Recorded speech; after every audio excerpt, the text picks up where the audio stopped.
This is a stimulus check update and daily news report. Got some big important updates to share with you today. So regarding fourth stimulus checks, I'll share with you these two articles. Two new $1,400 stimulus checks. Congress has paved the way, and why one group is calling for fourth stimulus checks to help retirees stave off rising costs. Also regarding the stimulus package, we'll talk about the stimulus showdown between Bernie Sanders and Joe Manchin, and how Joe Manchin behind the scenes has reportedly said that he's only going to support $1 trillion out of the $3.5 trillion stimulus package. I'll play some video clips explaining more of what's going on with that.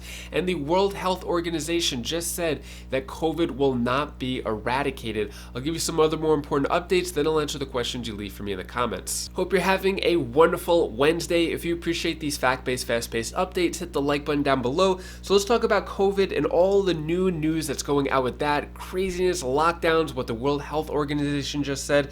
So Australia's insane COVID rules are a warning to the rest of the free world. So in Melbourne, Australia, they are going through their fourth lockdown and just announced another 7-day lockdown. People are going crazy there, and it seems that they've been able to control an entirely free society and have them all on lockdown. And it's not good for the people there. They're going pretty crazy with protests and stuff.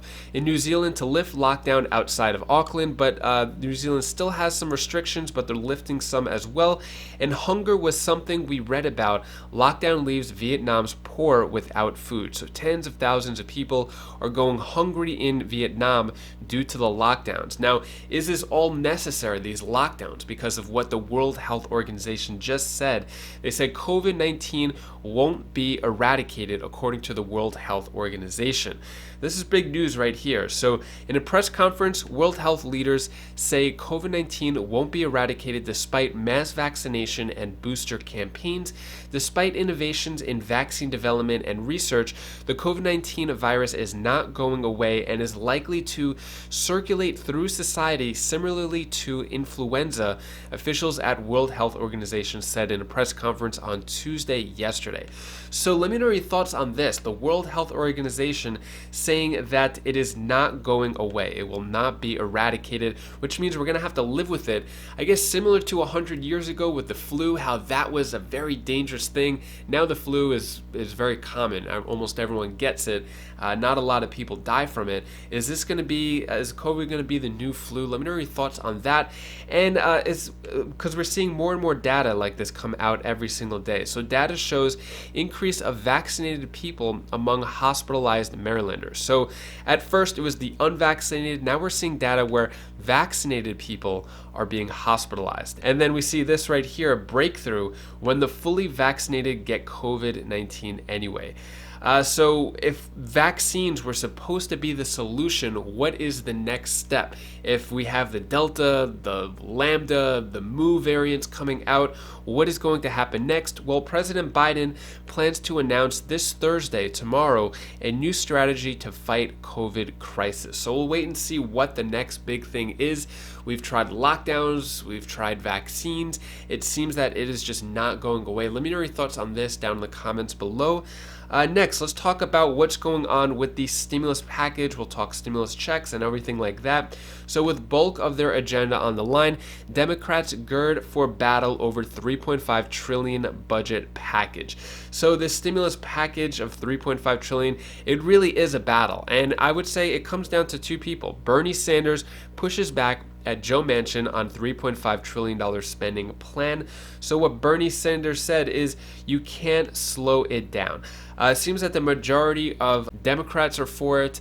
Republicans are not for it. One of the only Democrats against it is Joe Manchin, and he seems to be causing a lot of problems. He seems to be the one person that is making the most headlines, getting the most publicity. I'm sure he's loving it, but he's causing a lot of problems for the Democrats.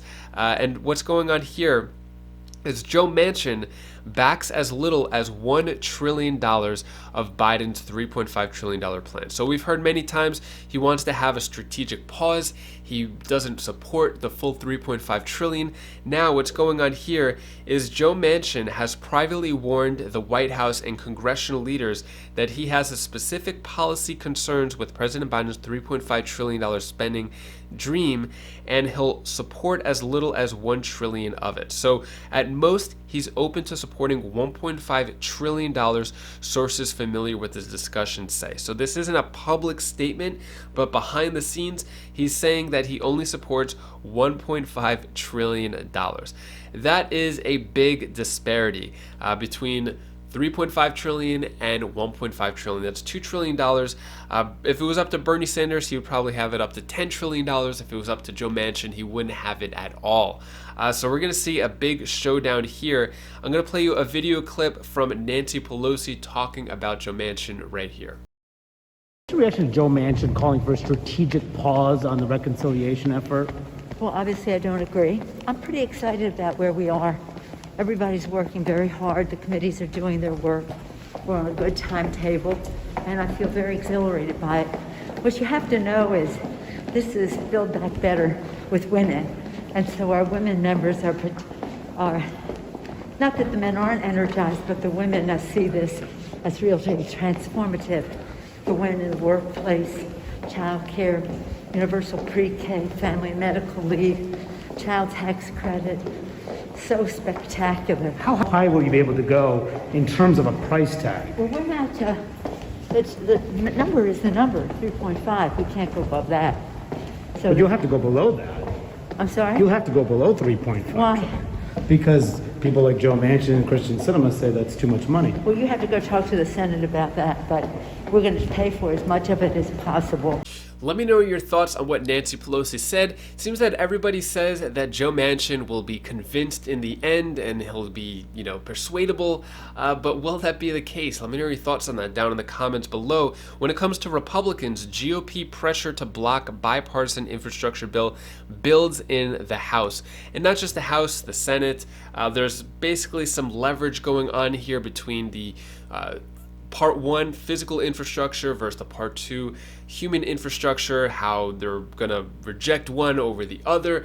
Here is Republican Senator from Louisiana, Bill Cassidy, talking more about that. Then let's talk about each of those. Let's talk first of all about this reconciliation bill. You saw Senator Joe Manchin's statement this week. As far as you're concerned, does that kill the bill? And if it does it worry you that the bipartisan infrastructure bill, the smaller one that you support, will also die? Implicit in what Joe said is that he would accept a smaller bill. I think a smaller bill is disastrous. But on the other hand, the two are delinked. There's going to be a vote on September the 27th on the bipartisan infrastructure bill. The very fact that Joe is saying he has to negotiate means that the vote on the $3.5 trillion inflation-igniting bill that comes later will come later. And so they are delinked, they are not connected. We'll vote on the infrastructure bill, which will be voted on its own merits, and it's very meritorious. And then we'll have a later vote, they will, on the $3.5 trillion. It'll come back to the Senate. Hopefully by that time, cooler heads have prevailed, and people recognize it is wrong policy for the United States of America. So you're not concerned that if Senator Manchin's opposition stands, progressives will prevail on House Speaker Nancy Pelosi not to pass the smaller bipartisan bill? Well, of course I'm concerned about that, which is why I want Republicans to vote for it too. It should not be a party line vote in the House. It wasn't in the Senate. And folks say, well, Republicans are opposing for whatever reason. I say go down to Lafourche and Terrebonne Parish, to people who will not have electricity back until September 29th, and tell them you're going to vote against the bill, which hardens our grid, which gives coastal restoration dollars, which has flood mitigation, which will build levees and protect Louisiana and other states from natural disasters. Go to those parishes and tell them whatever cockamamie reason you have to vote no. What is the situation in your state right now, and are you satisfied with President Biden's initial response? It is getting better, and the federal partners have been there. And so I compliment the federal partners and I thank them for that. But we need gasoline and we need electricity and we need housing. And then we need to pass the bipartisan infrastructure bill for the long term. So on the other hand, telling people it gets better when they're told they won't have electricity back until September the 29th is cold comfort. Let me know your thoughts on what Bill Cassidy just said. In this situation, Republicans don't really have much leverage when it comes to the $3.5 trillion package, and with the physical Part 1, $1.2 trillion stimulus or infrastructure package, they're basically going to go for that. They're not really going to hold out too much. But let me know your thoughts on that down in the comments below. Next, let's go over these two fourth stimulus check articles. So why one group is calling for fourth stimulus checks to help retirees stave off rising costs. So what it's saying here is that the nonpartisan senior group point to a possible 6.2% increase for the COLA next year compared to a 1.3% that happened this year, and saying that now the Senior Citizen League is hoping to do something about more payments to people besides just the COLA increase.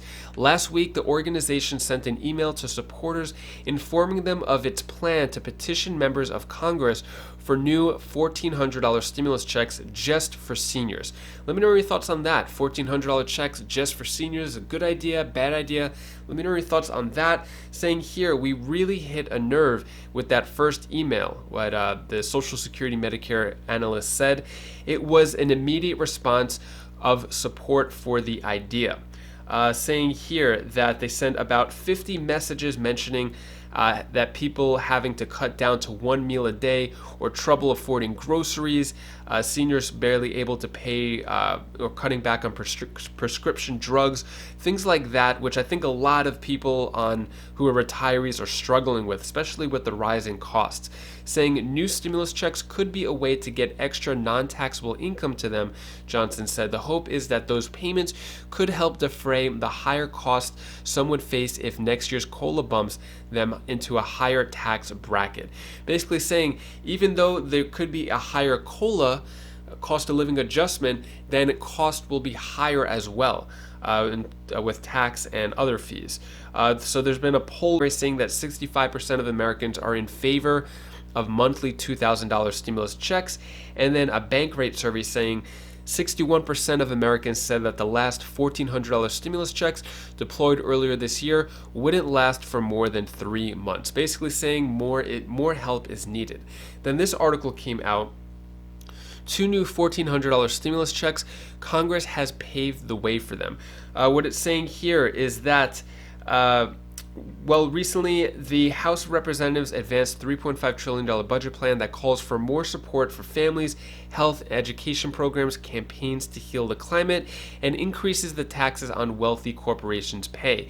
In fact, the hope is to raise corporate tax rate to 28%, a move that, according to one expert, could bring about an extra $800 billion in taxes, the exact amount that could cover two more $1,400 stimulus checks. So $1,400 times two, $2,800. So basically, this wouldn't take any more money from our reserves. This wouldn't be printing any more money. This wouldn't add to the national deficit. Basically, it's kind of like a Robin Hood move. It's taking money from corporations by raising the tax rate and wealthy taxes, and taking that money, $800 billion, and giving two more stimulus checks of $1,400 each, basically giving another $2,800. Let me know your thoughts on that down in the comments below. Is this a good idea, bad idea? Should it be more? Should it be more targeted to people who are struggling and more in need? Let me know your thoughts on that down in the comments below. Next, let's answer the questions you leave for me in the comments. Tammy Goad, could I ask you how to apply for the stimulus for the internet and laptop if you don't mind?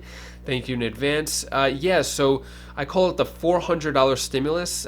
Basically, you would type in emergencybroadband.org or type in emergency broad or internet stimulus will come up too. You go to emergencybroadband.org and there's an application there where you can apply for that, where you get $50 per month and then $100 off of a laptop purchase. Next question comes from William Russ. So is Joe going to send us $1,400 or are we going to get screwed again? I don't know, Joe Manchin, I guess Joe Manchin and Joe Biden, not sure. It looks like they're not really on the same page. We'll see what happens with that. Joey asks, why wouldn't the tax proceeds from the very rich and the large corporations not be able to also pay for SSI and SSDI? So yeah, regarding that article with the two $1,400 checks, that could help a lot. that money could help SSI, SSDI, a lot of other people in those categories collecting Social Security who are really struggling right now. That money could be more targeted to help them out compared to maybe a broader stimulus check as in before, where it's more general. I think more targeted would probably help out SSI and SSDI. Anyways, that is all the stimulus news I have for you today. To hopefully cheer you up a bit, here's my daughter Bella's tip of the day. Hi guys, this is Bella. This is the tip of the day. So this is the one thing that you should really know. What are the things that makes you happy? Tell me. What is it? Being with your family? Because being with my family makes me feel so warm and comfy in the inside. And also, a second thing that I love doing is I love being with my sister. I know she's a bit crazy. So this is all the things that I wanted to say in the comments. And say anything in the comments below if you want to do anything. Bye. Thank you so much for watching. I really appreciate your support. So Bella and Kalea yesterday were making a bunch of bracelets, doing painting, having a good art session, which is pretty cool. They get sometimes into really good creative modes. Anyways, if you want to check out any of my other videos, you can click up here. For my other channels or down here for more stimulus updates, and I'll see you in the next video. Take care, be safe. Thank you for watching.